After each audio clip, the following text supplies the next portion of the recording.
paano yan? Diretso ka na sa bahay mo. Ayos lang. O, masaya ka ba? So, magbablog ka na rin. Oo naman. Okay. So, anong gagawin mo pagdating mo ng bahay mo? Anong lang? Magbablog tapos? Ano lang itong lang? Oo. Ano yung mga gagawin mo sa bahay mo? Ano no? Manunood. Tapos ano pa? Maubos ang plato. Yun. Mag-aayos ng gamit. Sasalansan yung mga pinaghigaan. So, gaano ka ka-excited na didiretso ka na doon sa bahay mo? Masaya. Sobrang saya, no? Grabe, Reyna, no? May bahay ka ng malaki. So, magpasalamat ka sa lahat ng sponsor mo, Reyna. Salamat po sa sponsor po. O, sino sila? Candidate, ma'am. Prominent po. Ay, salamat. Siyempre, si Tita 1M. Maraming salamat po. Si Tito D. Maraming salamat po, Tito D. Oo. Sino pa yung kasama mong pumunta ng Hong Kong? Sila tita. O, sino pa? Sila tita. O, sino pang kasama natin? Ano masama ba ka? Ay, si Ma'am Yuli yun. Sinong kasama natin na nag-stay sa hotel? Ikaw po. Sino pa? Si tita. Oo, sino pa? Tito D. Okay, sino pa yung kasama mo palagi? Na ano? Na umuwi na? Ikaw. May isa pa. Si Mama tsaka si Tita Yen, si Tita Elebay. May isa pa talaga. Tita. Naku, nakalimutan mo na yung palagi mong inaakbayan. Si Paco. Oh, yun talaga. Huwag mong kalilimutan si Kuya Paco. Diyos mo. Magpasalamat ka kay Kuya Paco. Maraming salamat po kaya Paco. Okay. Thank you so much, Reyna. Okay, bye. Hello everyone. Salamat po sa inyong panonood. Ito na nga po ang aming last day dito sa Hong Kong. At pinilit pa rin po namin na pumunta po sa Buddha sa Lantau Island upang makita po ang photo spot doon na napakaganda. Kaya on the way po kami ngayon papunta doon at mamayang hapon na po o mamayang gabi na aming flight pabalik sa Malaysia. Maraming salamat po sa lahat ng sumusubaybay sa travel ni Reyna, sa lahat ng sumusubaybay na supporters, Reyna Best Team po dyan, at Reyna's Community. Maraming salamat. Sana po hindi po ito ang huli ng travel ni Reyna dito sa Hong Kong. Ngunit sa mga susunod po na panahon ay magkita-kita po muli tayo. At sa lahat po ng hindi po namin na-meet and direct dyan, pasensya na po kayo. At ang mahalaga po ay naipasyal po natin sa Reyna at masaya po ang ating dalaga. Maraming salamat muli kay Ma'am Lebay na kung saan ay sinamahan po kami from day 2, day 1 na travel po namin at siya po talaga ang naging tourist guide namin dito. At syempre marami pong naibigay na itulong si Ma'am Lebay kay Reyna, maging sa amin na rin po. Kaya naman may God bless you Ma'am Lebay sa lahat ng tumulong po at nakiisa at nagbigay ng kanilang mga regalo at mga ampaw kay Reyna. Ayan, nandito na nga po kami sa may MTR na kung saan ay nagkukwentuhan po si Ma'am Lebay at Reyna at meron po silang pinapanood na nagugustuhan ni Reyna.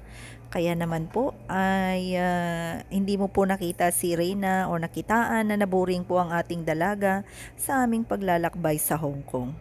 Of course, gusto ko pong pasalamatan ang ating 1 million sponsor na kung saan ay naglaan po ng panahon at oras po dito nga po sa pa-travel ni Reyna. Ayan, maraming salamat po tita. Kahit hindi po natin nakikilala sa totoong buhay ang 1 million sponsor natin ay sana po si Lord na lang po ang bahala sa inyong lahat, maging si Ma'am Candy, lahat ng Reyna Best Team ko mga sponsors. Mega love shoutout po Ma'am Shi, Ma'am Bay, Ma'am Habibigin, Ma'am Badria, Ma'am Marlene, Ma'am Lo, Ma'am sino pa, marami po sila, Ma'am It's Me TV, lahat po ng nasa GC natin, Ma'am Sha, ayan. At syempre, basta lahat po kung mayroon man po akong hindi na pangalanan, mega love shoutout po sa ating lahat. At sila Ma'am AJ sa Reyna's Community, lahat ng individual supporters, individual sponsors, mega love shoutout po sa ating lahat. Alam ko masaya kayo at nakita nating muli si Reyna ng matagalan dito sa social media. Sana po hindi po ito ang huli na pag-travel nga po ni Reyna, at sa susunod na mga travels ni Reyna, sana po mas gumaling na po siya at tuluyan na nga po siyang gumaling. Dito po sa ilang araw na pagsama natin kay Reyna, hindi ko po siya nakitaan ng kapaguran, ngunit napaka-active po ang ating dalaga na hindi po natin ito inaasahan. At medyo naka-alerto po kami, baka po nga si Reyna po ay mag-trigger na sinasabi nila, pero sa loob ng 6 na araw na aming pagsasama kay Reyna ay hindi ko po siya nakakitaan ng low energy, at napaka-active at yung mind niya po ay mas may memorization pa po minsan kaysa sa amin, dahil siya po yung nagpapaalala sa amin ng mga bagay na nakakalimutan namin. At the same time ay siya po talaga ang humaharap sa mga immigration, humaharap po siya sa lahat ng mga interviews, at si Reyna nga po ay napapa-English na rin kapag tinatanong po siya ay sumasagot na nga po siya ng English. So, sa pagpunta nga po namin sa Lantau Island, ayan, inakyat po namin si Buddha, at syempre, kumain rin po kami doon ng favorite taho. Ayan, yan po yung native, meron din po sila palang taho dyan. So, at gusto ko rin pong sabihin, kapag nakakilala nyo po si Reyna sa totoong buhay, marami po siyang kwento behind the camera, madaldal po ang bata, marami po siyang naaalala, maging ang kanyang mga nakaraan ay naaalala po niya, kaya po minsan ay sinasabi natin na hindi pa nagsasalita, pero si Reyna po ay madaldal po siya, at jolly po ang bata. At ito na nga po, pauwi na kami. Finally, we're going back. At ang konti po namin na nakuha or mga daladala ng mga pagpunta namin ay halos dumoble po pagbalik namin. Kasi po marami pong nagbigay, at syempre nag-shopping rin po si Reyna at si Mama Melanie. So everyone, we are going to Lantau Island. Doon po kay Buddha. Makikita namin ngayon yung malaking mukha ni Buddha on top of the mountain. Oo, maka-vlog ka na rin na. Siyempre po, nandito lang kami sa labas. Oo. Welcome to my vlog. Hello everyone, nandito po tayo ngayon sa mga murang bilihin, at nakakatuwa po yung mga kapwa nating Pilipina dito, no? May mga nagkantahan, may mga nagbebenta. Ayan po, oh.